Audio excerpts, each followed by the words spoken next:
Bonjour à tous, bienvenue dans ce grand amphithéâtre de l'Université de Lyon.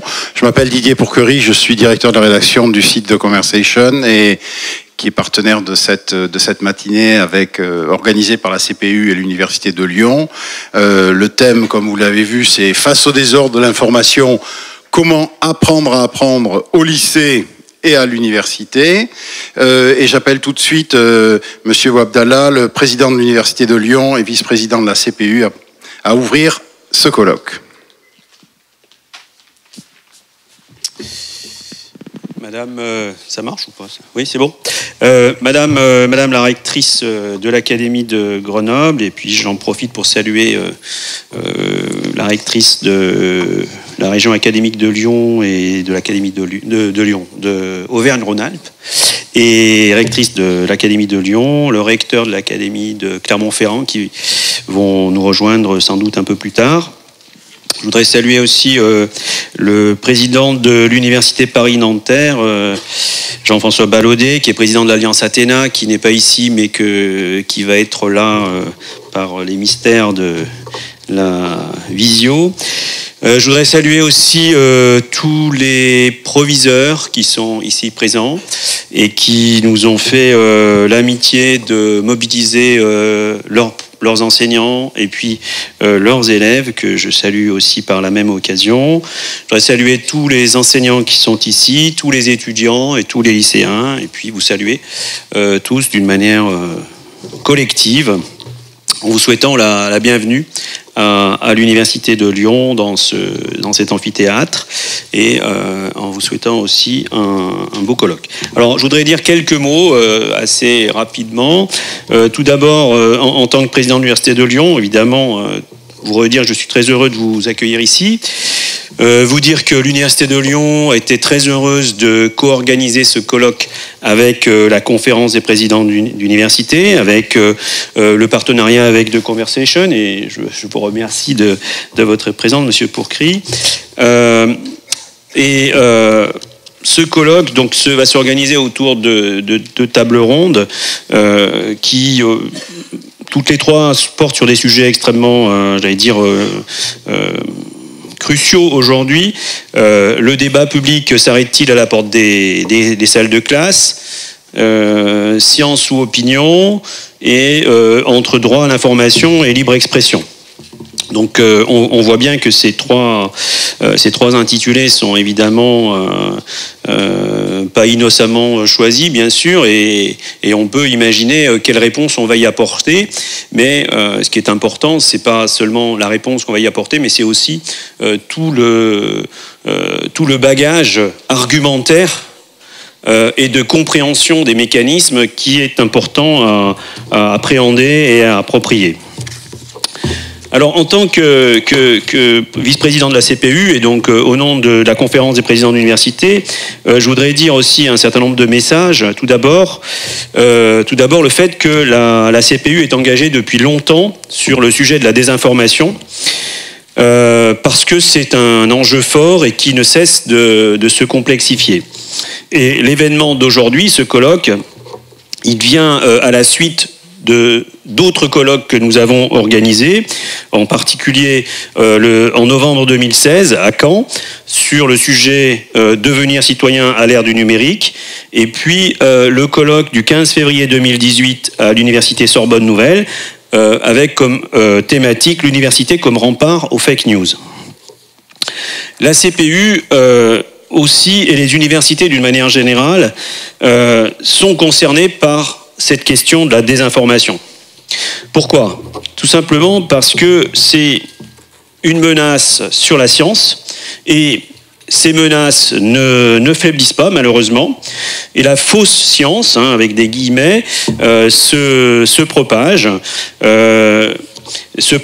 sans cesse et dans tous les secteurs de la société, et notamment auprès des plus jeunes. Et cette part prend une importance qui devient dangereuse aujourd'hui dans la structuration de la société. En 2015, dans une étude qui a été publiée par la BMC Medicine Review, on estimait qu'environ 8000 à 8000 le nombre de journaux prédateurs actifs en 2014. Donc vous voyez que c'est la quantité d'articles scientifiques douteux est absolument impressionnante, et cette quantité ne cesse de croître, et elle a été multipliée par 8 entre 2010 et 2014. Et ces chiffres, qui sont parfois vertigineux, nous éclairent sur l'importance d'agir aujourd'hui et de façon, j'allais dire, continue auprès de l'ensemble des publics et en particulier auprès de la jeunesse. Plus généralement, depuis quelques années, la presse généraliste se mobilise pour vérifier et établir la réalité des faits et des chiffres qui sont donnés par des lobbies de tous bords. On peut citer les décodeurs du journal Le Monde, les désintox de Libé, les désintox d'Arte, les observateurs de France 24, etc. Et ce sont des démarches qui sont tout à fait louables. Donc ce colloque, c'est une opportunité pour engager de nouveaux projets de recherche pour toutes les sciences et en interdisciplinarité au niveau français mais aussi au niveau européen. La science politique, les sciences du numérique, la sociologie électorale, la biologie, l'histoire, etc. sont autant de sciences qui peuvent apporter en collaborant des éclairages tout à fait intéressant. C'est également une occasion pour mettre le savoir scientifique au service des décideurs et de la démocratie. Pour toutes ces raisons, le rôle des universités est tout à fait majeur. C'est le lieu d'exercice de la recherche, bien sûr, avec les partenaires, les organismes, et c'est aussi un lieu où on apprend la démocratie et où on apprend aussi la rationalité. Alors pourquoi la CPU souhaite s'engager davantage aujourd'hui ? À la fois sur la question de la recherche, mais sur la question aussi de la pédagogie, parce que les universités ont un rôle de transmission auprès des jeunes, bien sûr du savoir et du savoir académique, mais aussi un rôle de transmission sur l'apprentissage de la citoyenneté, qui est le chemin vers l'autonomie. La prise de recul est tout à fait essentielle dans notre société, où l'information est pléthorique sur de très nombreux supports qui ne cessent de se multiplier, qu'ils soient écrits, vidéo, audio ou électroniques, mais cela s'apprend et ça s'apprend depuis le plus jeune âge. Je voudrais remercier justement particulièrement ici les proviseurs et les élèves qui sont ici présents et qui sont mobilisés. Je sais qu'il y a plusieurs classes de plusieurs lycées qui sont partenaires des universités, et donc c'est extrêmement important que vous soyez là et puis qu'on continue au-delà de cette journée à travailler ensemble sur ce sujet comme sur d'autres. La transition entre l'enseignement secondaire et l'enseignement supérieur est tout à fait essentielle, comme vous le savez, et il s'agit d'apprendre aux lycéens comme aux étudiants à devenir autonomes dans leur rapport aux médias, dans leur rapport à la connaissance et dans leur rapport à l'information. Et c'est pourquoi aujourd'hui nous avons voulu réunir au cours de cette journée, mais tout à fait aussi symboliquement, l'ensemble de la communauté éducative pour écouter, réfléchir ensemble et poser des questions et trouver des réponses ensemble. Donc je voudrais aussi remercier enfin l'ensemble des intervenants et intervenantes pour cette journée, qui ont accepté de participer. Nous avons des intervenants qui viennent de la France entière, mais aussi du site, et je les remercie particulièrement. Je voudrais remercier les rectrices et recteurs de la région Auvergne-Rhône-Alpes et des 3 académies, d'avoir aussi participé à travers la diffusion et la mobilisation des communautés éducatives, et puis les remercier aussi de leur présence. Je remercie particulièrement Madame Blaise, qui est rectrice de l'Académie de Grenoble et qui est présente parmi nous ce matin. Remercier les proviseurs qui sont ici présents, remercier Serge Barbet, qui est le directeur délégué du Clémy et qui aura l'occasion d'intervenir plus directement au cours de la journée. Remercier Ange Ansour, la responsable du programme Les Aventuriers d'éducation par la recherche au sein du CRI Paris, qui sera aussi présente, et les formateurs et formatrices de l'ESPE qui sont aussi présents. Et je salue son directeur qui est aussi parmi nous et qui auront l'occasion d'intervenir dans la journée. Voilà, donc pour conclure, donc je voudrais vous souhaiter à toutes et à tous une très bonne journée de travail et vous redire le plaisir que nous avons de vous accueillir dans nos murs. Merci, bonne journée. Merci, Monsieur le Président. On va avoir maintenant Jean-François Ballaudet en vidéo, président de l'Université Paris-Nanterre et président de l'Alliance Athéna. On le regarde et on l'écoute.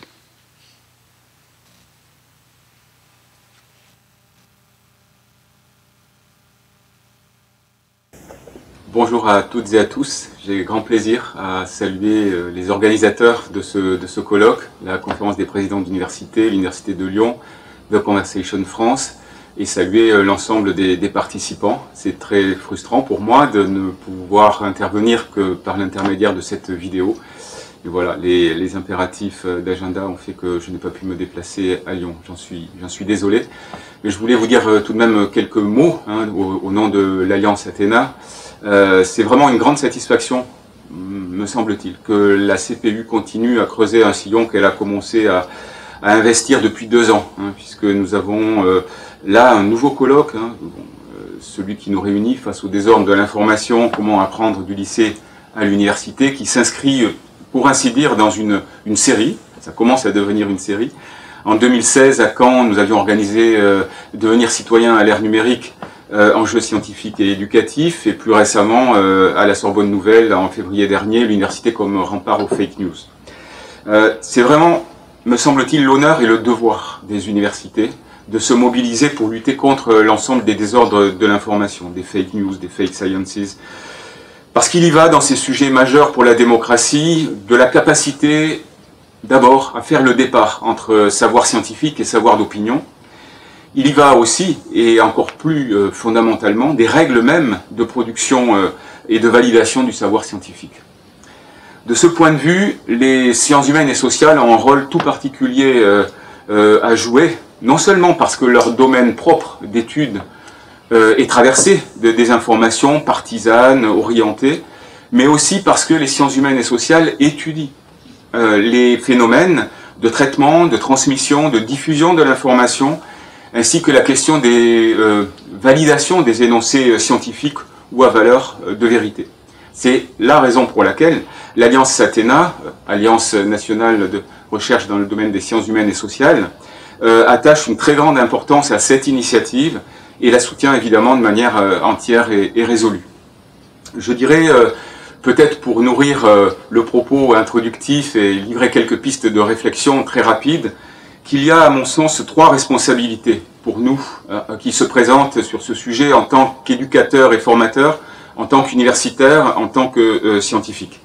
Notre première responsabilité est d'abord d'introduire dans nos cursus des éléments de formation qui aident nos étudiants à faire un usage avisé et critique des médias, d'Internet, des ressources de toute nature qui s'y trouvent, et des réseaux sociaux, bien sûr. Ce qui est en jeu là, c'est la question même des sources, des croisements d'informations, de la critique, et en réalité, bon, on peut peut-être même aller plus loin.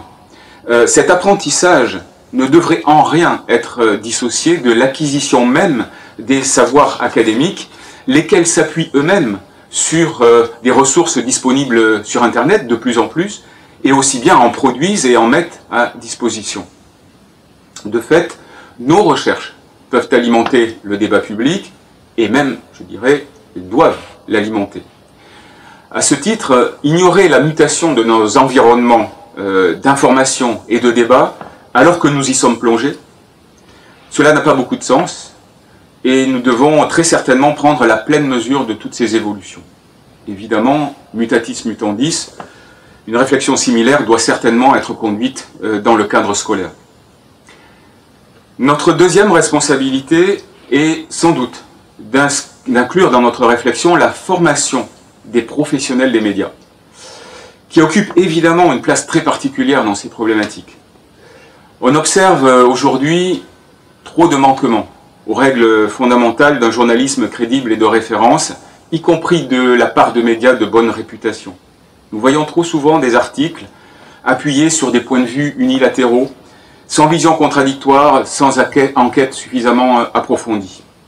l'accélération de la circulation de l'information, la concurrence via les réseaux sociaux, dans le cadre d'une quasi-instantanéité, il n'y a sans doute pas pour rien, mais cette évolution ne peut pas tenir lieu d'argument pour se résigner à cette situation. Et je le dis d'autant plus volontiers que ce colloque est organisé avec The Conversation France, qui repose sur de toute autre base déontologique que celle que je dénonce.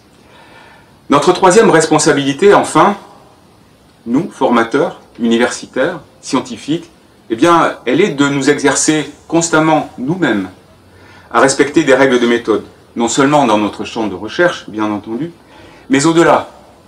La désinformation est insidieuse et elle peut toucher chacun d'entre nous. Comment ne pas tomber dans le régime d'opinion? Depuis Socrate et Platon, la philosophie en débat à perte de vue. Alors, autorisez-moi à citer un philosophe parmi tant d'autres, mais très cher au cœur des Français, Descartes, qui, dans son discours de la méthode, nous livre 4 préceptes. Et si je mentionne Descartes, ce n'est pas parce que c'est une autorité pour les Français et en général. Dire que c'est une autorité ici ferait contresens. Non, je le mentionne parce que c'est celui qui a pris un jour une décision définitive, comme il l'explique lui-même. Je pris un jour résolution d'étudier aussi en moi-même. Alors, je suggère que nous fassions notre miel du début du premier précepte des règles de la méthode, selon Descartes. Le premier précepte était de ne recevoir jamais aucune chose pour vraie, que je ne la connusse évidemment être telle, c'est-à-dire éviter soigneusement la précipitation et la prévention. Je vous souhaite d'excellents travaux et débats. Je vous remercie. À bientôt. Donc après Jean-François Ballaudet et Descartes, la rectrice de l'Académie de Lyon et de la région Auvergne-Rhône-Alpes est représentée ce matin par son directeur de cabinet auquel je passe la parole, Monsieur Thierry Doche.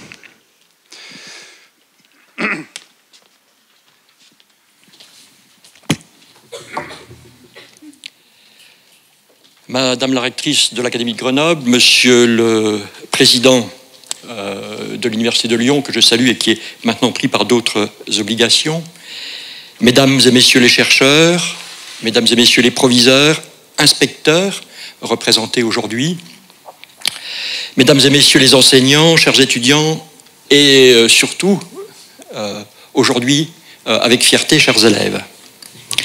Je voudrais vous dire simplement combien Madame la rectrice regrette de ne pouvoir être là ce matin, car prise par d'autres obligations.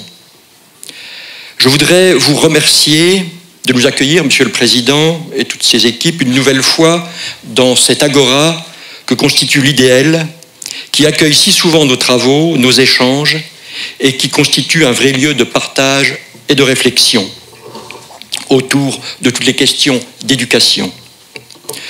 Nous sommes réunis aujourd'hui à Lyon, à l'initiative de la CPU, pour évoquer un sujet d'actualité, sensible et qui mobilise chacun d'entre nous, qui avons la mission d'accompagner les jeunes dans la construction de leur identité citoyenne. Face au désordre de l'information, comment apprendre à apprendre, du lycée à l'université? C'est un vaste sujet. La notion du apprendre à apprendre prenant, à mes yeux, dans ce cas d'étude, une importance de premier ordre.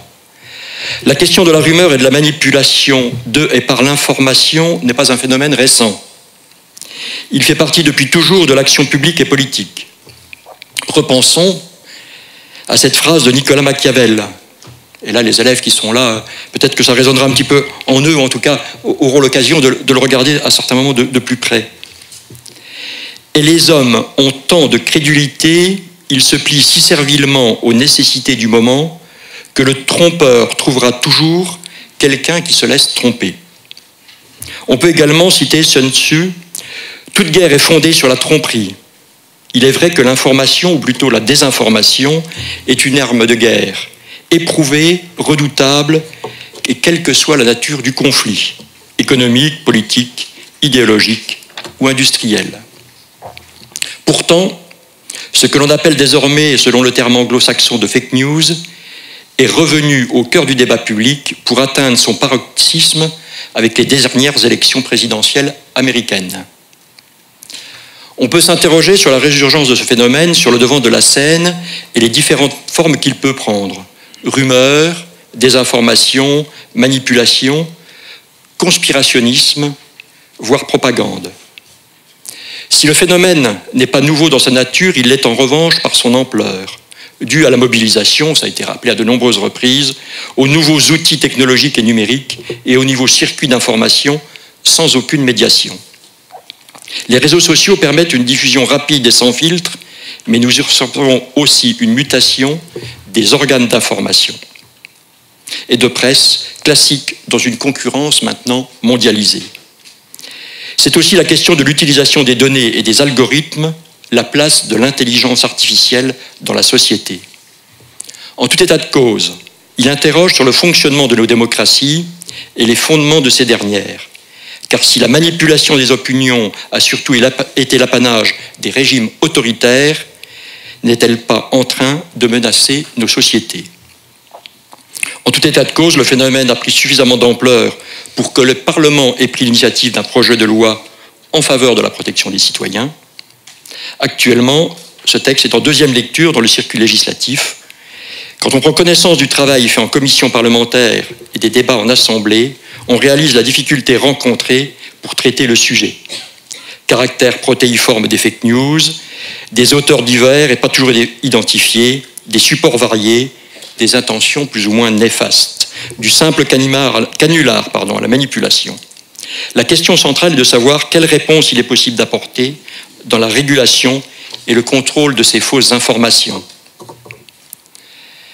Parmi les réponses, il y a bien évidemment celle de l'éducation en général et de l'école et de l'université en particulier. Cela fait d'ailleurs l'objet d'un article de la loi qui prévoit le renforcement de l'éducation aux médias, et cet article, il convient de le noter, a fait l'unanimité. Nous nous interrogeons tous sur notre responsabilité collective dans la lutte contre ce phénomène, nous qui avons comme mission de former des citoyens de demain. De quels outils disposons-nous pour prévenir les jeunes générations qui sont nées et grandies avec le numérique à l'ère de l'immédiateté, de la menace que peut représenter le phénomène fake news? C'est une mécanique complexe, mais 4 leviers, et je vais essayer d'être court, peuvent être identifiés. 1. La transmission des valeurs de la République, priorité réaffirmée dans la mission éducative. La transmission des valeurs républicaines et principes démocratiques est plus que jamais essentielle pour construire une société de la confiance et du vivre ensemble. Liberté, égalité, fraternité sont les bases de notre contrat social, mais c'est un fait qu'aujourd'hui, certains se sentent en marge de ce projet commun. C'est en faisant vivre ces valeurs au quotidien que déroulera la confiance dans les institutions et leurs représentants, et que nous lutterons aussi contre l'intérêt que peuvent susciter les discours communautaires ou contestataires. Deuxième levier, la formation de l'esprit critique et l'école des métiers de l'information. Le rôle de l'école dans la formation à l'esprit critique fait partie de ses fondements. En 1792, Condorcet affirmait déjà dans son rapport relatif à l'organisation générale de l'instruction publique présenté à l'Assemblée, il ne s'agit pas de soumettre chaque génération aux opinions comme à la volonté de celle qui la précède, mais de les éclairer de plus en plus afin que chacun devienne de plus en plus digne de se gouverner par sa propre raison. C'est dans cette approche globale que s'inscrit l'éducation aux médias et de l'information. Nous évoluons aujourd'hui dans une société de l'information et de la communication. Internet a ouvert les portes de sources innombrables de données et d'informations de valeurs très variables. Dans cette profusion d'informations, il nous faut faire la différence. Il nous faut également comprendre les outils utilisés et mesurer les risques du numérique. Le numérique fait partie aujourd'hui intégrante de nos vies quotidiennes, smartphones, Internet, réseaux sociaux, applications, et les jeunes l'utilisent de façon tout à fait naturelle, sans toutefois en comprendre tous les mécanismes et les risques. Comprendre le fonctionnement des réseaux sociaux, mesurer l'impact de la diffusion des données personnelles, avoir conscience de la démarche commerciale derrière la mise à disposition souvent gratuite des applications, connaître le fonctionnement des algorithmes, concourt aussi à l'apprentissage de l'information. Les jeunes doivent en prendre conscience pour une utilisation raisonnée. Enfin, dernier levier, il a déjà été cité et il est renforcé par la présence de chercheurs aujourd'hui, renforcer la coopération université-école, notamment avec la recherche. Ce sera le quatrième levier que je développerai, celui de la place de la recherche et de la science dans une société apprenante. À ce titre, on peut affirmer que les chercheurs ont une véritable responsabilité sociétale dans la diffusion et la promotion des connaissances et de savoirs.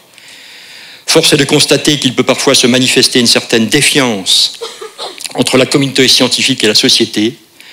Ainsi, Paul Romer, le prix Nobel d'économie récompensé la semaine dernière, s'est exprimé sur le mouvement de scepticisme envers la science. C'est pourquoi il est nécessaire de renforcer le lien de confiance entre les chercheurs et les citoyens et lutter contre la défiance des élites qui s'expriment comme la montée des populismes. L'illustre.